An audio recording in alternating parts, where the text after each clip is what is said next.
బాబాసాహెబ్ అంబేద్కర్ గారి యొక్క ఆలోచనలో మాకు అవకాశాలు వస్తాయి, ఉన్నత శిఖరాలకు వెళ్తారని రాష్ట్ర వ్యాప్తంగా ఉన్నటువంటి పేదలు ధైర్యంగా పిల్లలను చదివించుకునే పరిస్థితి జగన్మోహన్ రెడ్డి గారి ప్రభుత్వంలో చూశాం. కానీ ఈరోజు ఆ పరిస్థితి లేదు. చదివించాలన్నా, పిల్లలు స్కూల్స్ దగ్గర నుంచి కాలేజీలకు వెళ్ళాలన్నా తడిసి మోపిడయ్యే పరిస్థితి. కుటుంబాలు చాలా దారుణంగా వాళ్ళ యొక్క ఉన్నతి వెనక్కి నెట్టే పరిస్థితిలో కూటమి ప్రభుత్వం తీసుకువస్తా ఉంది అని చెప్పడానికి చాలా బాధపడతా ఉన్నా. ఎందుకంటే నేను కూడా ఆ గ్రౌండ్ లెవెల్ నుంచి వచ్చిన వాడిని. బాబాసాహెబ్ దయ వలన పేద కుటుంబం నుంచి వచ్చిన అవకాశాలను అందిపుచ్చుకొని, ప్రభుత్వాలు ఇచ్చిన అవకాశాలను చేతదీర్చుకొని జగన్మోహన్ రెడ్డి గారు లాంటి గొప్ప ఆశయాలు ఈ రాష్ట్రంలో పరిపాలనా దక్షుడుగా ఉంటే ఉపయోగాలు జరుగుతాయని చెప్పడానికి నిదర్శనంగా ఒక నిలువెత్తు అర్థం జగన్మోహన్ రెడ్డి గారి పరిపాలన. ఈరోజు ఫీజు రీఎంబర్స్మెంట్ చంద్రబాబు ప్రభుత్వం చెల్లించటం లేదు అని చెప్పడానికి సిగ్గేస్తా ఉంది. ఎందుకంటే కక్ష సాధింపు అనుకుంటున్నా తల్లిదండ్రుల విద్యార్థులు ఈరోజు విద్యార్థుల యొక్క తల్లిదండ్రులు భయపడిపోతా ఉన్నారు, అప్పుల పాలవుతూ ఉన్నారు. పిల్లలను చదివించాలి, కాలేజీకి పంపాలంటే ఆనాడు వెట్టి చాకిరీ గుర్తొచ్చే పరిస్థితి వస్తూ ఉంది. మరలా అప్పుల ఊబిలోకి వెళ్లాల్సిన పరిస్థితి తీసుకొస్తా ఉన్నది కూటమి ప్రభుత్వం అని చెప్తా ఉన్నాం. విద్యామంత్రి గారు అయితే రాజకీయాలు తప్ప విద్యార్థుల యొక్క గొడవ పట్టించుకునే పరిస్థితి లేనే లేకుండా పోతాంది. ఒక ఈ రాష్ట్రంలో ఫీజు రియంబర్స్మెంట్ గా మారిపోతా ఉంటే ఒలకడు పలకడు ఈ యొక్క ట్విట్టర్ కింగ్. ఎందుకు విద్యాశాఖ మంత్రిగా మీరున్నారు చెప్పమని అడుగుతా ఉన్నా. ఫీజు రియంబర్స్మెంట్ అనేది పిల్లల యొక్క భవిష్యత్తుకు సంబంధించింది. కాలేజీలో చేరి ఫీజు కడితే ఎగ్జామినేషన్ రాయిస్తారు, కట్టకపోతే ఎగ్జామ్ రాయరు, హాల్ టికెట్ ఇవ్వరు, రిజల్ట్ ఉండదు. అప్పుడు వారు పైకి వెళ్ళటానికి ఆస్కారం ఉండదు, ఉన్నత చదువులకు వెళ్ళడానికి ఆస్కారం ఉండదు. ఎందుకు నిమ్మకు నీరెత్తినట్టు ఉన్నారో చెప్పాలని మరి విద్యామంత్రి గారిని, ఆంధ్ర రాష్ట్ర విద్యామంత్రి గారిని అడుగుతా ఉన్నాం. ఒక ప్రక్క విద్యార్థులు అన్యాయం చేస్తూ మరొక ప్రక్క తండ్రి గారు కుమారుడు కపట నాటకాలు ఆడుతూ ఉన్నారు. మీకు సిద్ధశుద్ధి ఉంటే ఎప్పటికైనా 11 లక్షల మందికి ఫీజు రియంబర్స్మెంట్ తక్షణమే విడుదల చేయమని చెప్పి డిమాండ్ చేస్తా ఉన్నా. ఈ మధ్య చూసాం పెద్ద బూటకం ఏంటంటే, లోకేష్ గారు తన ట్విట్టర్లో ఒక ట్విస్ట్ చేశారు. కంసుడు మామ మోసం చేస్తే చంద్రబాబు నాయుడు గారు విద్యార్థులకు సహాయం చేస్తున్నాడు. ఆ కంసుడు మామ ఎవరయ్యా?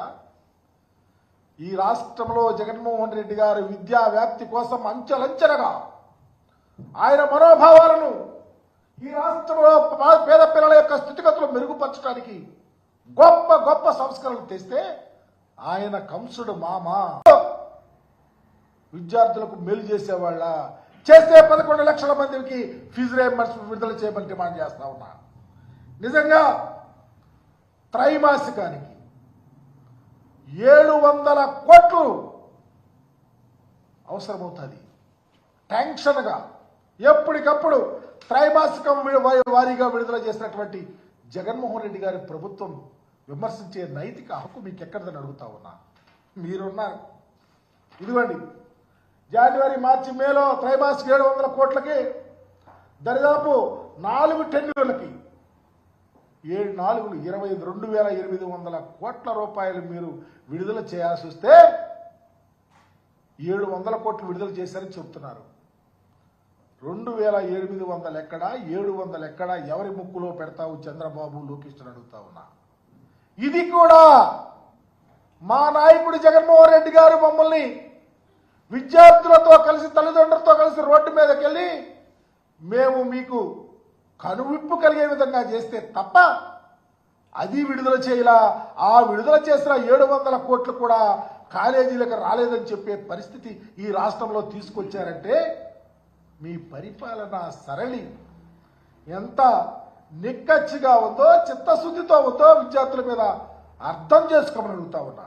నిజంగా మీకు చిత్తశుద్ధి ఉంటే ఫీజు రియంబర్స్మెంట్ విడుదల విషయంలో అనా పైసలతో కూడా విడుదల చేయండి. లేకపోతే జగన్మోహన్ రెడ్డి గారి లాగా మేము విడుదల చేయలేం, మాకు చిత్తశుద్ధి లేదు, కేవలం రాజకీయాలకు మాత్రమే విద్యార్థులను వాడుకుంటామని బహిరంగ ప్రకటన చేయమని చెప్తా ఉన్నా. మీరు చెప్తా ఉన్నారు. నిన్నే గౌరవ ముఖ్యమంత్రి గారు నూజివీడులో మాట్లాడారు. గల్లాపెట్టి ఖాళీ అయిందంట. మీకు తెలియదా? ఎన్నికల హామీలు ఇచ్చినప్పుడు మీకు తెలియదా? అబద్ధపు హామీలు ఇచ్చినప్పుడు తెలియదా? ప్రజలను ప్రక్కదోవ పట్టించినప్పుడు మీకు తెలియదా? ప్రజలను మోసం చేసినప్పుడు మీకు తెలియదా? గల్లాపెట్టి ఎత్తుందో గల్లాపెట్టిని ఏ విధంగా మేనేజ్ చేసి రాష్ట్రాన్ని పరిపాలించాలో, మాట ఇస్తే ఆ మాట మీద ఎలా నిలబడాలో దానికి నిదర్శనమే త్రైమాసికం వారీగా విడుదల చేస్తే ఫీజు రియంబర్స్మెంట్ తల్లుల అకౌంట్లో పడితే, కాలేజీలకు డబ్బులు వస్తే, పిల్లల చదువుల తల్లి ఈ రాష్ట్రంలో వలలాడితే అది సిగ్గెట్టా లేదు మీకు ఈ విధంగా మాట్లాడతారని అడుగుతా ఉన్నా. నిజంగా ఎంత దారుణం అంటే 5 ఏళ్లలో ఫీజు రియంబర్స్మెంట్ విషయంలో పక్కాగా పకడ్బందీగా జగన్మోహన్ రెడ్డి గారు చేస్తే మీరు